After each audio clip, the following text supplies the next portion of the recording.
Thank you for all of y'all being here today. Today, we are taking the first step to do exactly what I said I was going to do after these scurrilous attacks were launched against myself and my family. We are holding CNN accountable, and we are going to get to the bottom of what's going on here, and we are glad to be here today to be able to do that.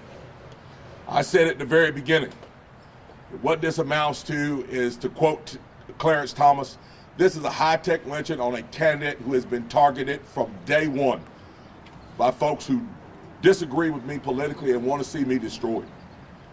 And so we are glad to take these first steps to fight back against what we consider to be one of the greatest examples of political interference in this state's history and quite possibly this nation's history.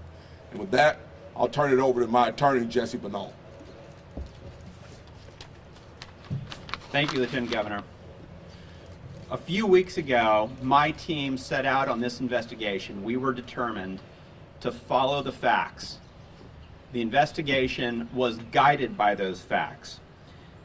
The team that was involved in this investigation included a number of attorneys, including seasoned trial attorneys and former federal prosecutors. The investigation was led by a former FBI special agent, and we had a number of other specialists that were highly involved in going down and following the facts, knocking on doors, picking up the telephone, and also using the full range of technology resources available to us in order to fully investigate. The lawsuit that we filed today is the first step, the first fruit of that investigation. We have worked tirelessly to get to the truth for the sake of Lieutenant Governor Robinson, his family, and the voters of North Carolina. And then today in Wake County Superior Court, we filed a defamation lawsuit against the cable news network and Lewis Money. That lawsuit lays out the effort to, as the Lieutenant Governor said, use a high-tech lynching in order to interfere with North Carolina's 2024 gubernatorial election. We expect to find that there are more bad actors that have been involved in this process to interfere with the election, and there is more to come. And let me say this. There have been those that have tried to interfere with our investigation by stonewalling. And to them, I will say that we will use every tool at our disposal now that a lawsuit has been filed, including the subpoena power, in order to continue pursuing the facts. And you will not be able to hide behind stonewalling. We will get to the truth. I'll be happy to answer any questions.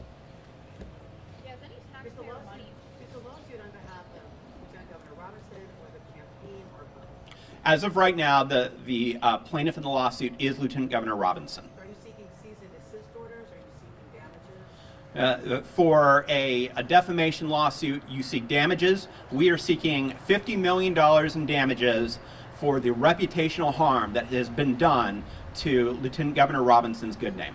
In the course of the investigation, what have you, I know you've denied the story from the beginning, but I mean, factually, have you been able to prove that it's not true, or can you elaborate on that at all? Yeah.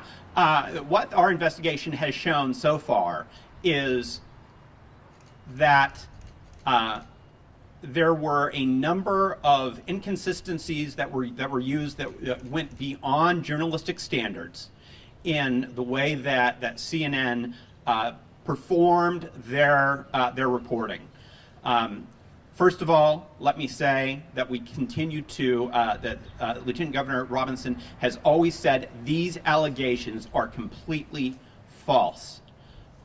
Our investigation has shown that he is quite frankly right about that, what CNN did and what others that they have worked with have done in this case is tantamount to what we truly believe is this journalistic hit job in order to interfere with an election. So for instance, when you use information that is taken from data breaches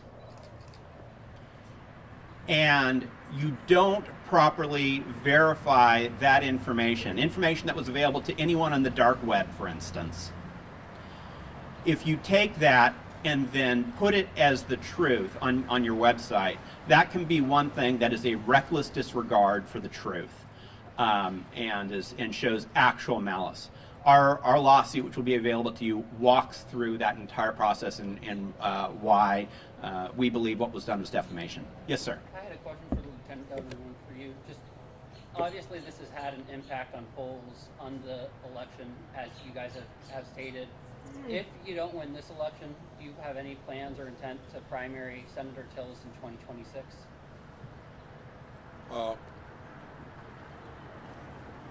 Well, you know, polls are one thing, but we're still campaigning, and we're making 5 to 7 stops a day, and every place we go is filled to capacity.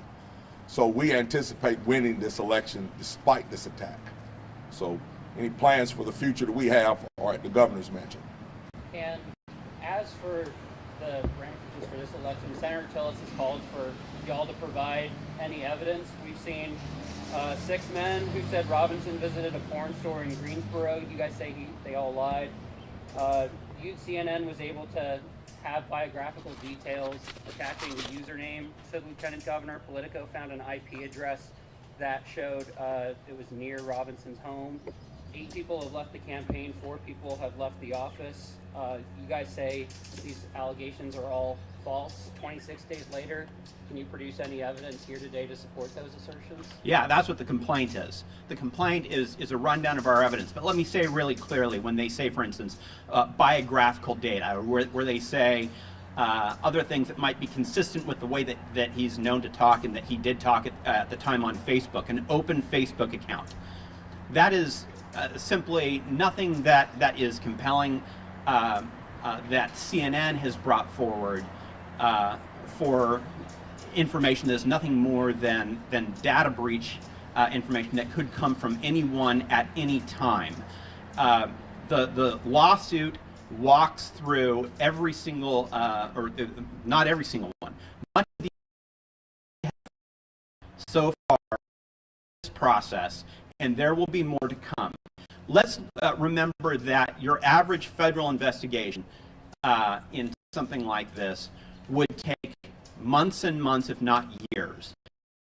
We have already put forward compelling evidence that CNN failed to use journalistic standards in the way they have interfered with this election. And once we have subpoena power, once we have discovery, there will be even more that will come forward. Are you alleging that what the reporting said is not true? That Lieutenant Governor did not make any of these posts? Yes, we are alleging it is false, and that's what our lawsuit says. When will the earliest for discovery? When can we expect discovery? That's something that's up to the court system. We are moving as fast as possible to get answers to this question, but of course there is a litigation process. Have you been in contact with any of the editorial staff over at CNN, any of the reporters that were involved, the editor that oversaw the publication of the story, or what has been your extent of your... We have asked CNN for retraction. They have declined to do so. We have asked to be able to examine the data that CNN used in their reporting. They have declined to give us access to that information. They have declined to show their work in how they arrived at these conclusions. And so we, in this process, have and will continue to try to get to the bottom of it. But that's one of the importance of the discovery process is we will now be able to get a number of pieces of information from CNN and from other third parties through the discovery process. Are you Who's behind this hit job? I'm sorry? Who's behind this hit job? There are a number of other parties that we believe that will be able to come forward within time to show the breadth of people who have decided to engage in this high-tech lynching, but I'm not going to do what CNN did by using guesses to put those names out there right now. What we are going to do is continue our investigation in a professional way And once we have the solid information, then that will be part of our lawsuit. Are you finding any evidence to suggest so far that this is some kind of AI deepfake to backdate these posts on this site? Or are you simply proving through this lawsuit that they have inadequately proven the evidence to back up the claims in the story? They haven't given us any information that would allow us to know any of that one way or another because, again, we have asked for them to be able to show their work, for us to be able to do an audit of the resources that they've used. And the fact that these posts were taken down off of the relevant website so soon after the reporting, and the fact that CNN hasn't come forward to allow that full audit of their information has made that difficult so far, which is again why the discovery process is so important. The Twitter account that was cited by CNN in its report only started in, I believe, September 2018, but the reporting actually cited posts from before that from that handle. And if you go and you look at that Twitter account now, it appears to be, honestly, it looks like a 4chan troll account, but it points to Josh Stein's website. Do you have any comment on that? I think that these are all great issues that we will continue to look at. And you're exactly right. There's a number of the technological issues of these cases, and everything from Twitter accounts to IP addresses and everything that right now don't make sense. And that is why our investigation is continuing. And that is why we think as more and more information comes out, it will become more and more clear that this is nothing but the high-tech lynching. You said this is a defamation lawsuit, but you keep bringing up this term of election interference. You're saying that CNN tried to interfere in the gubernatorial race. Can you elaborate a little bit on what that entails on your part, what you believe that means? Absolutely. So defamation is the publication of false statements. The election interference here shows is one of the things that can show actual malice in a case. When in a defamation case, when we have to show that something was done with an organization that knew the information was false or made it with a reckless disregard for the truth. Election interference provides the motive there for them to do that, which is why this is very much an election interference case. So you're saying that a national, a global news organization is conspiring with a third-party outfit to throw an election, which was already looking like the person was not going to win? I'm saying that a left-wing media outlet is going to do everything they can to stop this man from being governor because they know that this man has an ability to connect with voters in a way that quite frankly scares them. And they don't want him to be involved in politics at any level. And so that's, I think that's what we've seen here. What are the allegations in this suit against Louis Money? You mentioned he's one of the defendants in what you filed. Yeah, the allegations are also that Louis Money and his activities were also defamatory, and the lawsuit will lay out everything as regards to Louis Money. You said that there is a list of people that you believe to be involved. Is that outlined in the complaint? There's a number of people involved. Right. Is that outlined in the complaint? The investigation is ongoing. We don't name every single person that we believe to be involved at this point because that would be irresponsible. And we are not going to go down the same trap as we believe CNN has done, for instance, and get ahead of ourselves. But we do believe, and our investigation has led us to believe that this is the tip of the iceberg. This is not by any stretch of the imagination the end. So logistically, in terms of the way that the CNN story was put out with screenshots and posts, like, you think would all of that just have been manufactured essentially, is what you're alleging?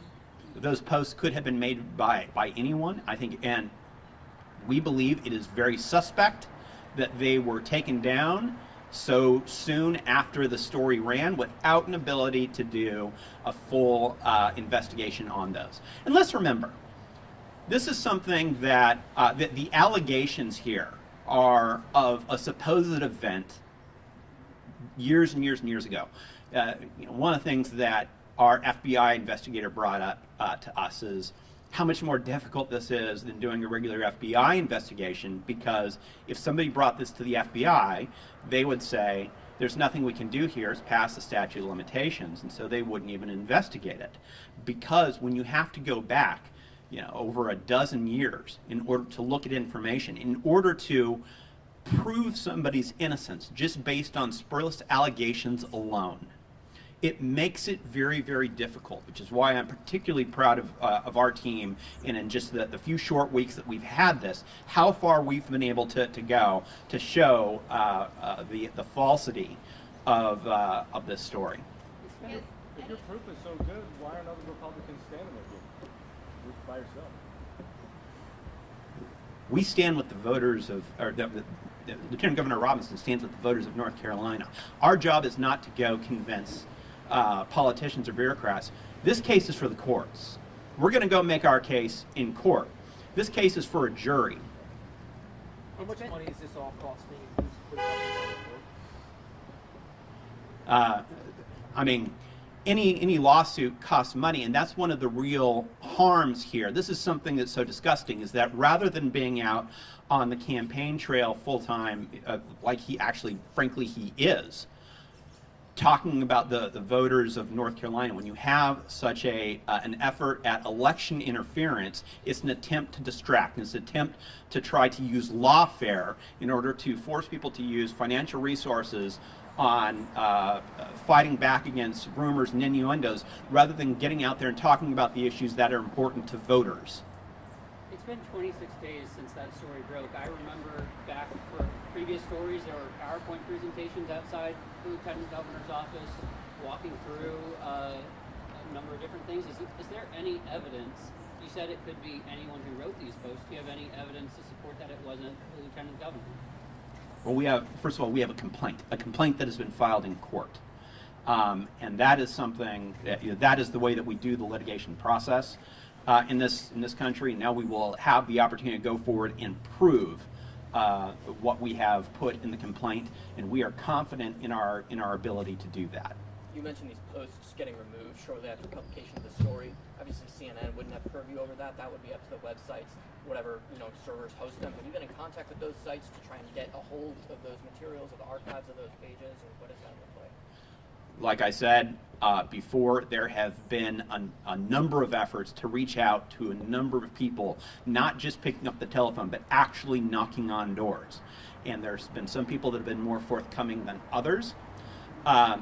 And again, what I will say is they will not be able to hide behind obstruction anymore, because as this lawsuit moves forward, we will have subpoena power, we will have the power of discovery. For the Lieutenant Governor, Josh Stein the other day told reporters that discovery will be very interesting. Was there any message you wanted to send to Attorney General Stein in response to what he's saying? No. Has this investigation impacted the campaign's finances at all? I know the TV ads stopped running around the time that the CNN report came out. Is this diverting resources to otherwise be getting your message out on TV? I can answer that question. Our campaign financing is still going well, but we've chosen to go in a different direction there. We've chosen to hit the road and get out and actually meet the people. We find that it's much more, leaves our campaign more financially stable and flush, and we are finding it's far more effective than what we've been doing in the past in our campaign. We should have done this long ago, actually. For the Lieutenant Governor, some of your senior staff stepping down, some of your campaign staff stepping down, what do you make of that? Why are they not sticking by you throughout this? Well, I can tell you this. There was a time when one of your news outlets characterized me as a Klansman in a cartoon. And I stood on that porch and held a press conference. And when I did, there were very few people that stood behind me on that porch. Very few. It was my wife and a few others. When times of trouble come in this thing we call politics, it separates the strong folks from the weak. The weak will turn and run, and the strong will stand and fight. And that's what we're doing here today. We're standing and fighting, regardless of who turned and ran away from us, regardless of who doesn't believe us, regardless of who does. We know what the truth is, and we're ready to stand and fight. Those who are not, we're not worried about them. Of course, you know that CNN can, of course, refuse to show you the sources for the person, right? where does the First Amendment stop and defamation begin? Where are you making that argument? That's an excellent question. Defamatory speech is not free speech. You do not have the right to go around lying about people. You do not have the right to go maliciously attack people with falsehoods in order to affect an election.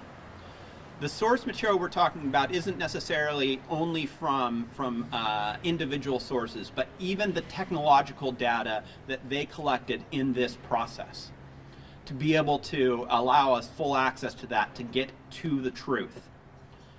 We are the ones using the First Amendment in this case to go bring this case in not only the court system, to the voters, to get to the truth. Obstruction will not get in the way. Again, it's very important to remember that there is a huge difference between freedom of speech and defamatory lies. Thank you all very much for your time.